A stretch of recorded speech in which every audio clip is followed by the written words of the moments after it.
So wait, how do you say your last name? Digiovanni. Digiovanni. Okay, very nice. And we've been seeing you all over TikTok. You're known as like the huge TikTok chef, right? The first one we ever met was QCP. Mm-hmm. He's very different than you are, though. How would you describe like your content, like who you are? Who I am on TikTok? Yeah.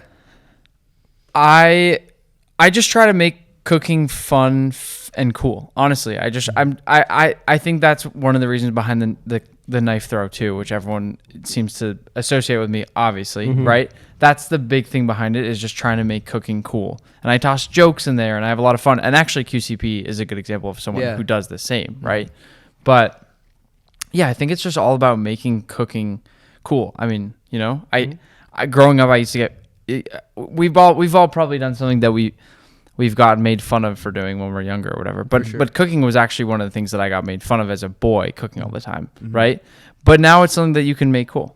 Yeah, you can actually make it a cool thing. Like you can play that macho kind of character, which previously was more like that's what Q's doing, that's what you're doing. It adds a different spin to it. It actually makes it really cool. It's not just seeing like the same people on all these different shows. But while we were looking into you, we discovered how insane your life's been, how like not typical it is. We would assume you just started TikTok, you blew up, the videos got better. Yeah. But dude, you went to fucking Harvard, then you went on MasterChef. Like, dude, okay, take us from the beginning. What's the story of like being in Harvard and choosing to then like explore something different? Yeah, I mean the craziest thing about that is that I was at Harvard. I'd gotten in. I'd worked really hard up until then, but I actually used to not do well in school at all. I used to be terrible in school. In high school? Wow. Yeah. Oh yeah. And before that, I was like B's and C's, right? Okay. Like I was not doing well compared to at least my brothers and whatever. And so I ended up working really hard towards the end of high school. Did well in high school, and then got into Harvard. And I had no idea what I wanted to do.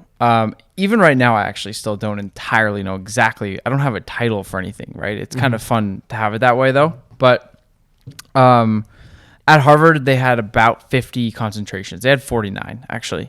And I couldn't pick a single one. I just couldn't. I kept putting them down. I'd list them all out, and I'd kind of knock them off. Some were easy, right? I'm not going to be doing dancing or history. Like, there was some stuff that I knew right away, right? But then it would come down to some stuff like environmental science and other stuff. And then I was able to just create my own thing with food and a little bit of environmental science kind of in there. And I basically got to study food at Harvard, which was kind of cool. Really? Okay, so it was like food science? Is that what it was? It had some food science in there, but it was basically just this hybrid between food and environmental science. Okay. Yeah. I get what you mean. Which is kind of cool. Like how, like when you got like when you got like, was it initiated into like Harvard? Accepted into Harvard? Like what was like the family fucking thinking? Like right when there you got like the email where you guys are all going crazy, because there's usually like those videos of the kids or whatever like looking at the acceptance letter or whatever, or they're devastated, right? If they don't get in, right? Like, they're done. Did you do one of those videos of like just like setting up the camera and just waiting to get accepted? That's a good question. Those videos are so classic too, right? The whole family behind the kid, and then either they start crying or they all go crazy. It's kind of fucked when they don't get in. You didn't get in, you still the knife at the camera. You're like, fuck this. Yeah. No, I believe it or not, my dad, my parents are just, they always had high standards for us. And so I actually remember exactly what happened. I came into the house, it was 10 p.m. or something. And I was like, hey, I actually found out a couple hours earlier that I'd gotten in. And I came into the house and they greeted me at the door because they knew I was supposed to hear some stuff about college soon. Yeah. And I was like, hey, I got into Harvard. And it was honestly kind of like great job, buddy. I got a hug, and that was kind of it. Nice little pat on the ass. That was it. Shit, kid. Good job, right? Yeah, that was it. Okay. But that was fine. I mean, I was okay with I didn't go crazy myself either. I just have never gotten super hyped about things like that. Okay. Even though you should. But you should, yeah. I don't know. It's the most prestigious school in the world. Crazy. Yeah. It was good. I mean, I was hyped when I got accepted into Bellevue Community College. And you don't even have to apply. When you figured out how to do the sign up, you're like, Mom, I figured out the sign up. I got accepted. I'm getting in. in. So, how many years did you do there? 4. Okay, you went all the way? Yeah, but you know what the craziest part about it is that I left to MasterChef my senior year. Okay. So I had gone to a local audition. I'd made some ravioli. I just figured, why not? Fuck it. I'm just going to go for it. And so I went to the audition, and I kept moving along the casting process, and then they eventually told us about the timing, and I was actually supposed to be, I was away for 3.5 months, and during my senior year, it wasn't break or anything like that. I just left Harvard for 3.5 months my senior year. and so that was kind of, it got a little testy at the end because people started asking questions and I wasn't showing up to class. I was just gone. Yeah. I didn't tell anybody. I just left. Really? I just left. Is it because you really wanted to explore cooking, or was it just opportunity? I was like, I have to do this. I just have to do this, you know?